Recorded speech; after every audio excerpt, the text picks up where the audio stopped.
Bienvenue dans Phase B, une expérience immersive dans le quotidien des entrepreneurs. Ouvrez grand les yeux et munissez-vous de vos écouteurs pour profiter d'un son spatialisé. Si je réfléchis un peu à la face cachée de la vie d'entrepreneuse, je crois qu'il y a un côté, il faut toujours, entre guillemets, montrer que ça va bien. Pour son équipe déjà, pour les motiver, etc. Pour ses clients, ses partenaires. Enfin, je veux dire, on n'a pas envie de travailler avec une société qui dit « Oh là, il y a un petit doute quand même sur la trésorerie. » Voilà. Et il y a quand même beaucoup de solitude, je trouve. C'est pas la même solitude que j'ai vécue au tout début, où c'était vraiment de la solitude d'être seule, au sens de j'avais pas de collaborateurs, etc.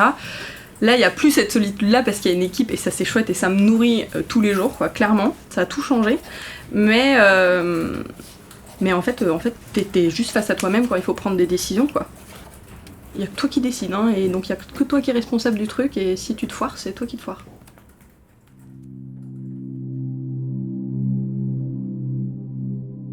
Bonjour, je m'appelle Iris Roussel, j'ai 30 ans, je suis entrepreneur social, et j'ai fondé Osiris Santé qui travaille sur l'amélioration du vécu de l'expérience du patient. Je sais pas si je dirais que c'est vraiment naturel d'être devenu entrepreneur, c'est plus que je pense que je me suis sentie soutenue dans la mesure où c'est quelque chose qui est assez reconnu et poussé et encouragé au sein de mes proches et au sein de ma famille. Après, ça n'a pas été aussi évident dès le départ, quoi. Enfin, je me suis pas dit depuis très jeune, je serai entrepreneur. C'est plutôt venu au fur et à mesure. Moi, j'ai toujours été touchée par le monde de la santé, je pense, depuis très longtemps. Et après, honnêtement, c'est aussi lié à une expérience personnelle où moi, j'ai accompagné ma mère dans des parcours particulièrement compliqués. Et l'envie de se dire que malgré toute la bienveillance, l'expertise des professionnels de santé, moi en tout cas, j'ai le souvenir d'avoir été un peu trop souvent un peu comme un numéro dans un dossier médical où on comprend pas ce qui se passe, on comprend pas les étapes qu'il va y avoir après. Des annonces compliquées dans des lieux pas forcément qui vont baisser l'anxiété, voilà, plein de choses où un peu trop souvent on manque d'informations, on est un peu perdu déjà que la situation est compliquée, et ça m'a donné envie d'agir, de mettre du sens en fait dans mon métier et de participer à mon échelle en tous les cas à améliorer les choses dans le monde de la santé.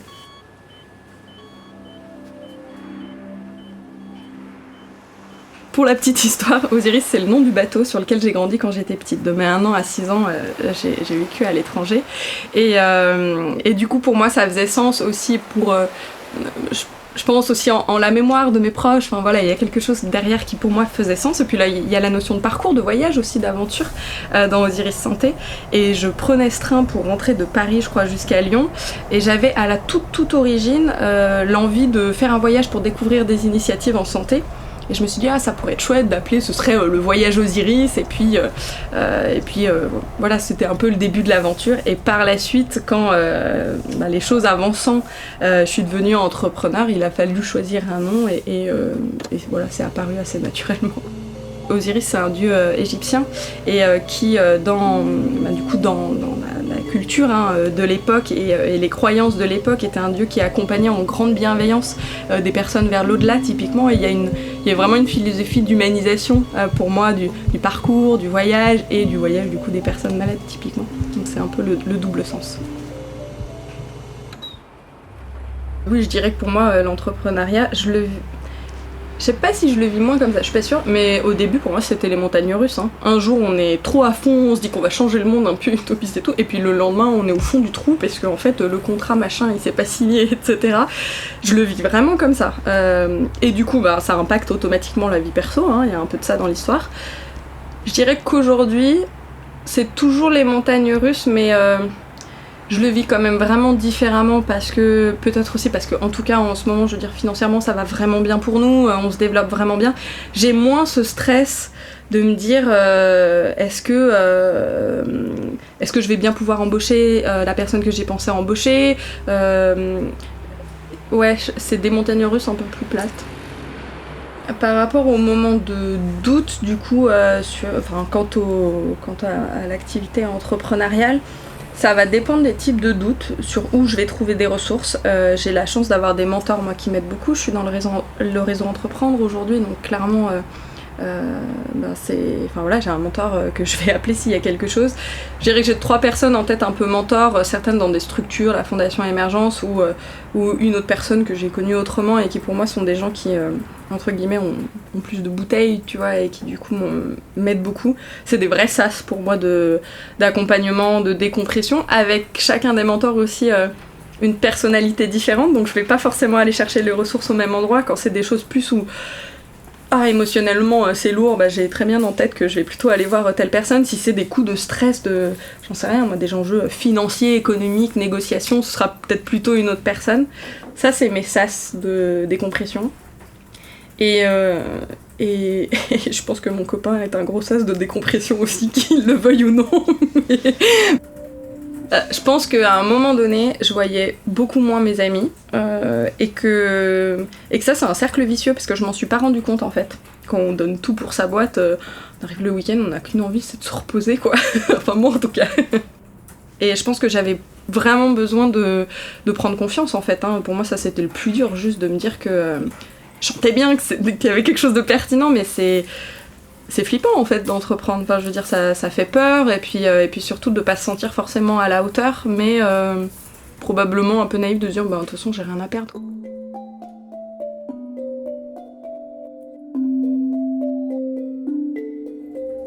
Alors si je vous raconte un peu comment je suis passée de l'idée au tout départ à l'action, il y a beaucoup d'étapes, donc si je dois résumer un peu ça, moi dans mon parcours professionnel, j'ai à une étape travaillé pour une association qui s'appelle Ticket for Change, où à l'époque l'association se montait en plus et il travaillait sur l'entrepreneuriat, je dirais au sens large, à impact. Comment la création d'une entreprise peut participer à faire évoluer, répondre à des problématiques sociales, environnementales, sociétales.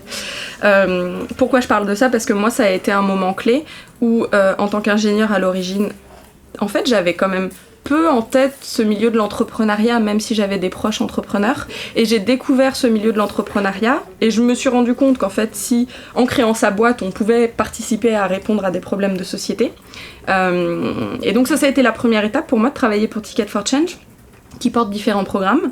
Donc la première année j'ai travaillé pour eux, et l'année d'après, je crois que c'était en 2015 de mémoire, j'ai postulé à un de leurs programmes qui accompagne des entrepreneurs. Et ça a été un des premiers programmes qui m'a beaucoup aidé à passer un peu de l'idée à l'action. Je me souviens par exemple que j'avais fait mon stage moi d'ingénieur chez L'Oréal à l'époque. J'ai appris beaucoup de choses, c'était très chouette. Et j'ai pas mal échangé à l'époque avec des ingénieurs de là-bas qui aussi m'ont permis de, je pense, un peu remettre en question les méthodes d'innovation. C'est-à-dire que pour prendre du recul, nous on travaille sur l'expérience patient, mais avec une vision globale, avec les patients, les professionnels de santé, etc. C'est penser l'innovation avec des méthodes différentes. Si je transpose à cette étape où je travaillais à L'Oréal, je trouvais que tout était très en silo. Il y avait les ingénieurs d'un côté, il y avait le marketing d'un côté, les achats d'un côté, et pourtant de ma toute jeune expérience, je commençais déjà à me dire mais je comprends pas pourquoi les gens travaillent pas plus ensemble pour que, là c'est de l'innovation qui n'a rien à voir avec de la santé, mais quand même pour développer des choses innovantes. Mon quotidien c'était des journées très longues où il y avait pas de limite entre vie pro, vie perso, enfin je veux dire même je rentrais le soir et puis je continuais à travailler, etc. Mais le tout début, parce qu'on se cherche un peu, c'était faire beaucoup de veille sur notre secteur, mais un peu avoir l'impression de... C'est marrant, j'en ai un souvenir flou maintenant que j'y repense. Parfois de pas oser, par exemple, aller prendre des rendez-vous à droite à gauche. J'ai fait beaucoup de réseautage, en fait, au tout début. Donc mon but, c'était de rencontrer plein de gens. Mais ça me demandait beaucoup d'énergie, en fait, juste d'oser appeler, mobiliser un tel qui m'avait été recommandé. Et puis moi, c'était le tout début. Enfin voilà, c'était beaucoup d'énergie je pense d'oser décrocher son téléphone, oser envoyer le mail, oser, etc. Ça me semble juste tellement évident maintenant, mais à l'époque c'était compliqué. J'ai fait le tour de tous les incubateurs et des structures d'accompagnement à Lyon que je savais aussi très dynamiques sur l'entrepreneuriat et l'entrepreneuriat social. Et j'ai postulé donc à Ronalpia et à l'incubateur Jean Moulin. Et je suis rentrée vraiment avec le but de me dire il faut pas que je sois seule et aussi de trouver au début soit une associée, soit de commencer en fait à bosser en équipe. Et ça m'a énormément aidée. Et donc ça veut dire concrètement quoi ? Ça veut dire que en fait on est dans un lieu avec nous c'était des open space où on est tous ensemble en fait. Et ça change tout, ça veut dire que le café c'est avec l'autre entrepreneur, ça veut dire qu'on partage les mêmes galères, voilà, juste d'avoir une émulation et puis d'avoir une sorte de promo en fait, hein, quelque part. Effectivement, moi je pense qu'il y a clairement un manque d'humanité dans le monde de la santé. Attention, je mettrais vraiment humanité entre guillemets parce que encore une fois, c'est moi j'ai beaucoup d'admiration pour le parcours et l'engagement des professionnels de santé, typiquement, vraiment où il y a des vocations très très belles.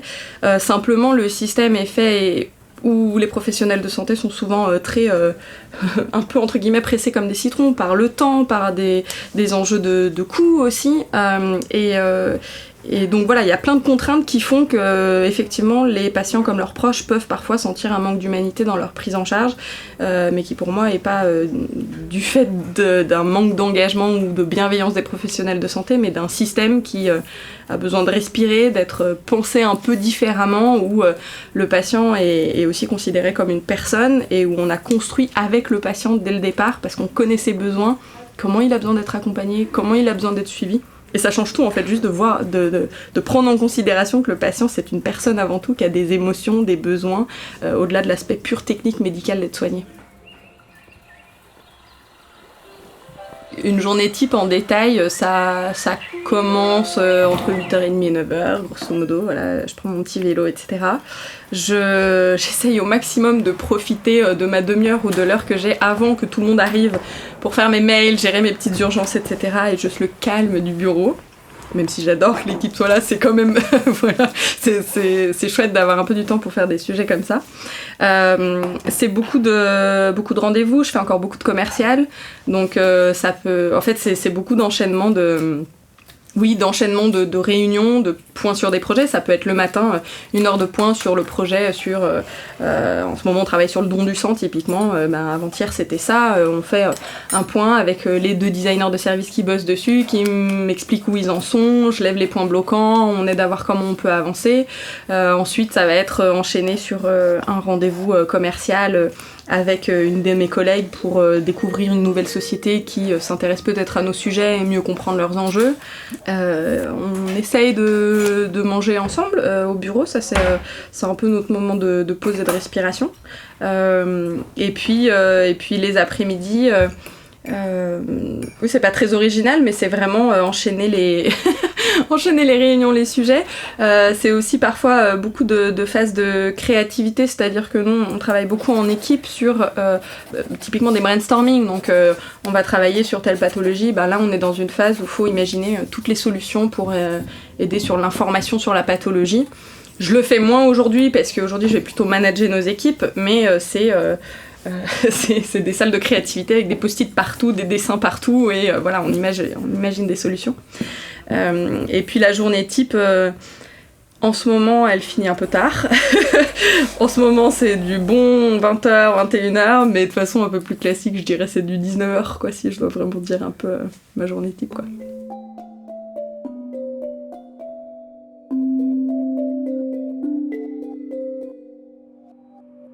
Le fait d'être entrepreneur, encore une fois, enfin en tout cas pour moi, hein, ça se transpose automatiquement sur la vie personnelle, quoi. Je suis la même personne, hein, au boulot ou à la maison, hein, c'est la même chose. Donc le fait de se sentir plus épanoui, le fait d'oser plus affirmer ses idées, typiquement, moi c'est quelque chose, le faisant plus dans mon métier.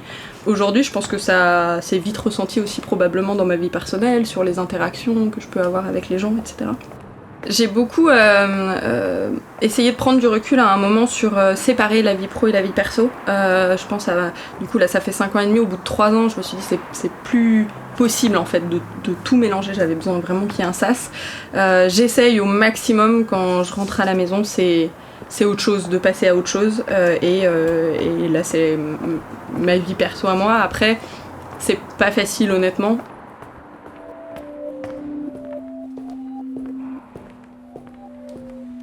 Et maintenant, je vais vous emmener sur le terrain. Bonjour. Donc là, on arrive sur le premier étage où il y a l'hospitalisation de néphrologie, où on accueille des patients qui ont une découverte de maladie rénale, ou des patients qui sont en bilan d'insuffisance rénale, ou des patients qui sont déjà dialysés qui viennent pour des problèmes de santé.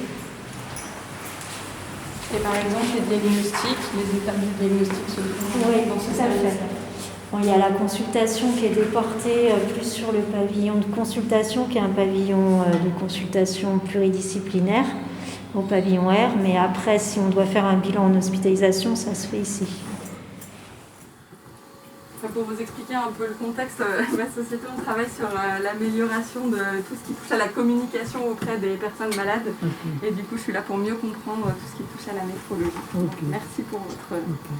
Et ça fait longtemps que vous êtes sous dialyse? Si vous ne voulez pas répondre, vous n'êtes pas obligé. Hein. Ça fait deux mois là. Ça fait 2 mois. Ouais. D'accord. Et vous le vivez comment? Bien. Moi, pour l'instant, j'ai pris du bon côté. Hein. Ouais. Voilà, j'ai failli tomber dans le trou, je ne serai pas. Et voilà, bon. Maintenant, on veut faire leur travail pour que ça aille pour le mieux. Oui. Voilà. Complètement. De toute façon, ça ne donne rien de perdre de morale, après ça marche plus. Pour l'instant, moi, je garde le moral. Il faut, vous avez raison. Puis vous êtes bien accompagné ici. Oui.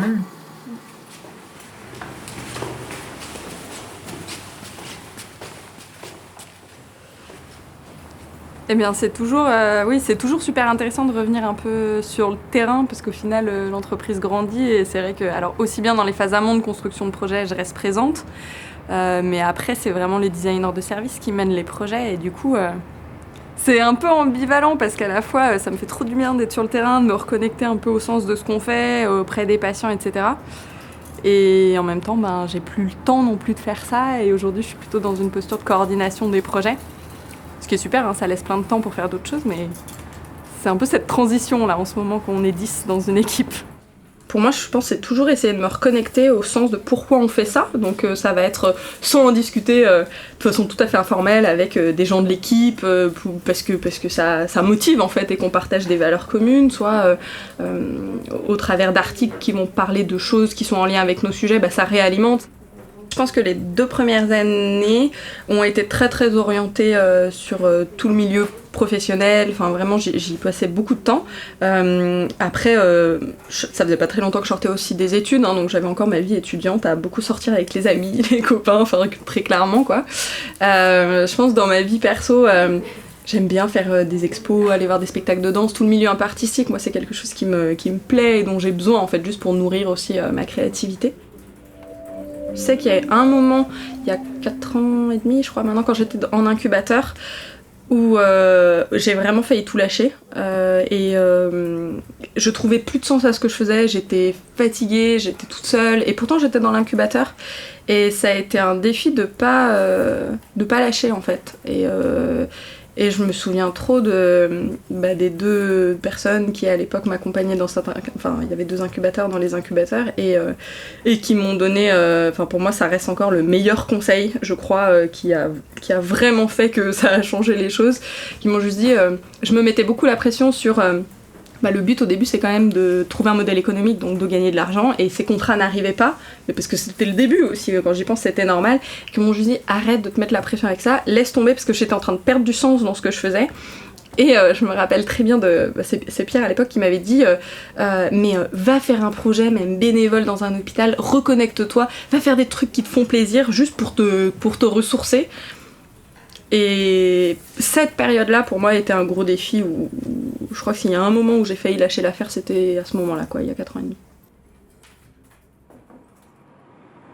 Je crois qu'au tout début, pour moi, ce qui était peut-être compliqué, c'est que se dire, le rendez-vous d'après, je ne saurais plus lequel c'était, hein, ou peut-être je me suis retrouvée dans la même situation, on peut pas s'empêcher de penser à l'échec précédent, il faut pas se laisser polluer par ça, en fait, faut réussir, pour rebondir, dire, ok, apprendre en fait juste de l'échec, qu'est-ce que j'avais pas bien fait à l'époque, je peux te lister très exactement pourquoi ça s'est mal passé, hein, ce rendez-vous aujourd'hui, et qui m'a pas mal perturbée à l'époque. Et je pense que d'avoir lâché prise, en fait, ça m'a trop fait du bien.